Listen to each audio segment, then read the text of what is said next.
Et si ces marées d'algues vertes étaient bien plus une aubaine qu'un problème? Je sais ce que certains d'entre vous peuvent penser à ces mots, mais il faut changer de regard sur cette histoire. J'ai travaillé pendant très longtemps dans l'agroalimentaire et j'ai pu y constater les limites de nos systèmes alimentaires, incapables aujourd'hui de nourrir notre population grandissante, mais très capables de continuer à détruire notre environnement et notre climat. J'avais envie de trouver des solutions nouvelles pour la prochaine génération, celle de mes enfants, celle de nos enfants. Des solutions nouvelles sur Terre, il n'y en a hélas plus beaucoup sur Terre, car l'océan, lui, il déborde de solutions inexplorées. Cet océan, il recouvre 71% de notre planète et contribue seulement à 3% de notre alimentation. Et pendant ce temps, nous laissons mourir de faim 1 milliard de personnes. Alors si nous voulons augmenter de manière significative et surtout durable les ressources planétaires, il faudra commencer par réparer les océans au lieu de continuer à les détruire. Et pour cela, le fondement de la vie sur Terre, les algues, seront nos meilleurs atouts. Là, je vous entends penser, mais les algues vertes, non, elles sont pas bonnes, elles sont toxiques, les algues vertes. Pas du tout. Les algues vertes sont très bonnes. Comme toutes les algues, elles sont comestibles. Elles sont riches en nutriments, vitamines, fibres, protéines, 30%. En Asie, les algues, en général, sont cultivées avec le même soin que nous prenons pour les céréales dans nos pays. Leur production s'élève à plusieurs dizaines de millions de tonnes et les algues vertes sont là-bas un mets délicieux. Et nous les laissons pourrir sur nos plages. Pire, des entreprises bretonnes utilisant les algues vertes pour la confection de leurs plats cuisinés ou de leurs cosmétiques sont contraints de les importer de Chine ou du Portugal, ces mêmes algues, faute de pouvoir utiliser celles de notre littoral. Pas très loin d'ici, un producteur d'ormeaux cultive en bassin des algues vertes sur Terre pour nourrir ses élevages. Alors, où est le problème? Eh bien, le problème, en tout cas, ce n'est pas les algues vertes. Elles ne sont qu'un symptôme de plusieurs problèmes. Tout d'abord, le symptôme du problème de notre immaturité complète avec les écosystèmes et le rôle des océans. Le symptôme aussi d'une agriculture industrialisée, poussée à l'extrême, qui a brisé son lien avec le vivant. La filière porcine en Bretagne est hélas un bel exemple de cette déviance. Et si l'on regarde dans le détail, l'utilisation des caillebotis peut servir d'illustration aux dérives qui ont mené à ces marées d'algues vertes. Jusqu'à la Seconde Guerre mondiale, on élevait les cochons sur de la paille. La paille accueillait le lisier qu'elle transformait en fumier. On utilisait le fumier sur les champs et sur les terres.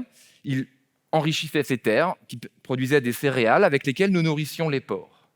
La boucle de vie était efficace. Mais à l'heure de l'industrialisation des systèmes alimentaires, la paille n'était plus vraiment dans l'air du temps, trop coûteuse, trop laborieuse. On installa donc les porcs sur des caillebotis, ces planches qui laissent passer le lisier. Les résultats, dans un premier temps, furent impressionnants. On put intensifier les élevages, réduire les surfaces, augmenter très largement les profits. Très intéressant à court terme, car les mauvais effets se firent rapidement sentir. La Bretagne, en quelques années, fut amenée à produire sur 8% du territoire français, 60% de la production nationale des porcs. Le problème, c'est que Là où la paille valorisait le lisier, les caillebotis laissent passer ce lisier. Riche en azote, il se transforme en nitrate dans les sols, il atteint les rivières et finit à se déverser en torrents de nitrate dans les océans. Et c'est double peine pour les océans, car à ces torrents de nitrate s'ajoutent des torrents d'engrais chimiques provenant de l'agriculture, puisque pour enrichir les sols, nous utilisons des nitrates et des phosphates minéraux, faute d'avoir encore du fumier pour le faire. Absurde. En quelques années, nous avons réussi à briser l'équilibre ancien entre le sol, les plantes et les animaux. L'océan, lui, face à cette double agression, déploie son unique système immunitaire, ce qui va lui permettre de protéger son biotope pour préserver la vie sous-marine, des algues. Vertes en Bretagne, elles vont absorber les nutriments en excès et sauver la vie sous-marine. Le problème des algues vertes en Bretagne et ailleurs, c'est qu'elles sont fragiles et se décrochent facilement. Elles se reproduisent très vite aussi en été du fait du fort ensoleillement. Si, même en Bretagne. Dans des baies sableuses non brassées, elles vont s'accumuler sur les côtes pour former des tas de plusieurs milliers de tonnes. Leur pourrissement sur Terre et seulement sur Terre va dégager un hydrogène sulfuré à l'odeur caractéristique d'œufs pourris. Ce gaz et la dégradation bactérienne des algues rendra toute vie alentour impossible. Ces montagnes d'algues vont créer des déserts verts et gluants où rien ne peut survivre, ni homme, ni animal, ni végétal. Mais les algues, elles n'ont rien à voir avec cela au fond. Si vous aviez des dizaines de millions de tonnes de pommes pourries sur vos côtes, le résultat ne serait pas très différent. Et pourtant, les pommes, comme les algues, c'est très bon. Et le problème n'est pas uniquement breton non plus, malheureusement. Il est global. J'étais, voilà quelques semaines, dans les Caraïbes. La région concentre les pollutions agricoles du Brésil et de l'Amérique et se voit confrontée à des marées d'algues, les sargasses, encore bien plus graves que celles que nous connaissons ici, avec des volumes 200 fois supérieurs. Mais aux Caraïbes, comme en Bretagne, la solution est connue, et c'est la même. Faute de pouvoir stopper les pollutions sur Terre, il va nous falloir apprendre à gérer les conséquences dans l'océan. Historiquement, les mesures ont été limitées par une dissimulation flagrante par les autorités politiques et agro-industrielles locales des conséquences et des causes de ces marées d'algues vertes. Mais l'urgence, aujourd'hui, nous appelle à chercher ensemble des solutions et non plus des coupables. Aujourd'hui, ces solutions sont limitées par un dogme politique qui interdit de valoriser ces algues fruits d'une pollution. On comprend la logique. Comment convaincre des paysans de changer leurs pratiques si les polluants qu'ils utilisent créent des emplois et des revenus sur la côte? Et il faut bien reconnaître aussi que ces pratiques ont changé et que les taux de nitrate ont largement baissé depuis 25 ans. Hélas, l'inertie des systèmes biologiques naturels nous impose des délais qu'on ne peut plus se permettre. Alors, quelles options? Vous les connaissez, ces options.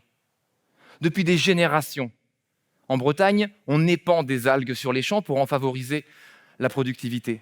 Pourquoi ne pas en faire de même avec les algues vertes?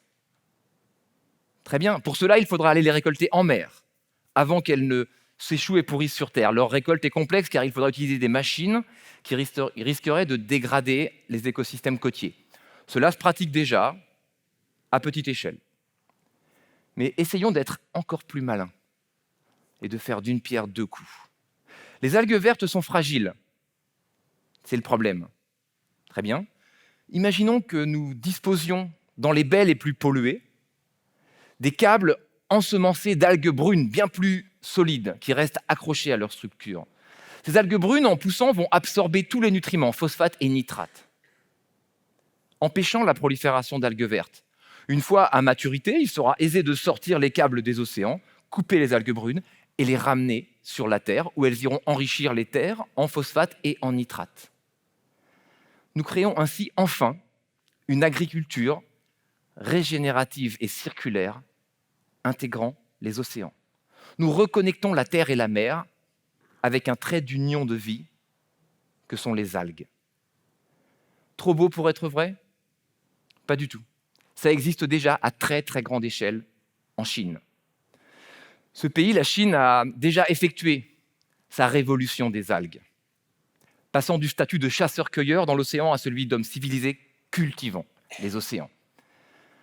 Pour faire face à leur sécurité alimentaire tout d'abord, mais aussi pour nettoyer leurs baies extrêmement polluées. La Chine faisait face à des marées d'algues bien supérieures à celles que nous connaissons, vertes d'ailleurs, avec une densité de population incroyable sur les côtes et un niveau d'industrialisation tout aussi important. Il lui était impossible de trouver des solutions uniquement sur Terre. Elle alla donc les chercher en mer. Elle installa dans ses baies les plus polluées des centaines de kilomètres carrés de fermes d'algues brunes. Ces algues brunes absorbent tous les ans, aujourd'hui, des dizaines de milliers de tonnes de phosphate et de nitrate que la Chine utilise, revalorisant ces pollutions pour enrichir ses terres. Dans 5 ans, la Chine sera neutre en phosphate. Pour bien comprendre l'importance de cette prouesse, il faut se rappeler que le phosphate est ce qui constitue la vie sur Terre, c'est ce qui constitue les chaînes ADN. Sans phosphate, pas de vie et surtout pas d'agriculture. Aujourd'hui, notre phosphate est obtenu par extraction minière dans des pays aux pratiques éthiques douteuses et fortement instables, Afrique du Nord, Russie. Le prix du phosphate va continuer à augmenter, entraînant le prix des denrées alimentaires dans la même direction. Pire encore, dans quelques décennies, on prévoit déjà ce que certains appellent le phosphaguédon, une disparition des ressources minières en phosphate épuisées, entraînant des milliards de personnes dans la famine dans tous les pays du monde. Une crise bien pire que celle du carbone, mais dont personne ne parle. À cette heure, la Chine aura appris à dépolluer ses baies et à recycler des déchets en ressources. Chez nous aussi, il est temps de refuser les demi-solutions boiteuses sous prétexte qu'il faut préserver les océans de toute intervention humaine. Ces océans que nous espérons encore voir dans notre imaginaire romantique comme le dernier horizon sauvage, n'est dans la réalité pratique que la plus grande décharge à ordures du monde, et nous y avons détruit l'essentiel de la vie. Il n'y aura pas d'agriculture régénératrice sans intégrer les océans. Et les océans ne sont pas seulement utiles au cycle du phosphate et du nitrate. Il en va de même pour le carbone, l'eau douce, l'oxygène, tous les éléments. Il n'y a pas plus de carbone aujourd'hui sur Terre qu'il y a un siècle. Nos activités humaines l'ont juste sorti des sols marins pour l'envoyer dans l'atmosphère. Et notre méconnaissance du rôle des océans nous empêche de le renvoyer de là où il vient, ce carbone. Alors s'il vous plaît, en vous promenant sur les côtes bretonnes, arrêtez de regarder ces algues comme un fléau. D'abord, il faut arrêter de parler de phénomènes naturels avec du vocabulaire guerrier. Nous ne pouvons pas être en guerre avec la nature. Je ne nie pas que cela soit bien souvent le cas, mais c'est précisément cela qu'il faut combattre. Nous devons faire la paix avec notre environnement et soutenir les mécanismes naturels sur notre planète bleue, comme les océans. Ces algues sont un message, ces marées d'algues sont un message du fondement de la vie sur Terre. Ils ne doivent pas nous effrayer, ces marées d'algues doivent nous guider. Aujourd'hui, les solutions liées aux algues sont limitées par un dramatique déficit de science dans nos pays. Nous ne savons même pas comment cultiver les algues de notre littoral. Pensez, aujourd'hui, l'INRA en France emploie 550 chercheurs qui travaillent sur 2 types de blé très similaires que nous cultivons depuis 12 000 ans. Dans le même temps, la France, 2e plus grand pays maritime au monde, emploie seulement 70 chercheurs pour travailler sur 12 000 types d'algues très différents que nous cultivons, que nous étudions depuis quelques décennies tout au plus. Vos enfants ou vous-même souhaitez changer le monde et trouver un sens à leur vie? Venez nous rejoindre pour comprendre ces océans que nous connaissons moins bien que la surface de la Lune. Comprendre ces algues qui n'ont besoin pour pousser que de soleil, d'eau salée et de nous. Ensemble, nous ferons de ces algues non pas un fléau, mais un espoir pour nourrir durablement nos populations et nos animaux. Un espoir pour remplacer les fertilisants qui polluent nos terres et les plastiques qui polluent nos mers. Un espoir pour soigner de nouvelles maladies. Un espoir pour réparer les océans, restaurer leur biodiversité. Un espoir pour absorber plus de carbone que n'importe quelle forêt terrestre et limiter le changement climatique. Un espoir pour participer à une meilleure redistribution des richesses et apporter des sources de revenus et d'emplois aux populations côtières, notamment aux femmes, dans des populations où les ressources de la pêche vont disparaître. Grâce aux algues, offrons non pas le technodésastre annoncé, mais la réalisation d'une utopie réparatrice, égalitaire et naturelle. Depuis 4 milliards d'années, l'océan et les algues ont dessiné l'histoire de la vie sur Terre. Ils dessineront son avenir. On me demande souvent si nous pouvons encore sauver les océans. Mais moi, ce que je crois vraiment, c'est que ce sont les océans qui vont nous sauver. Merci à vous.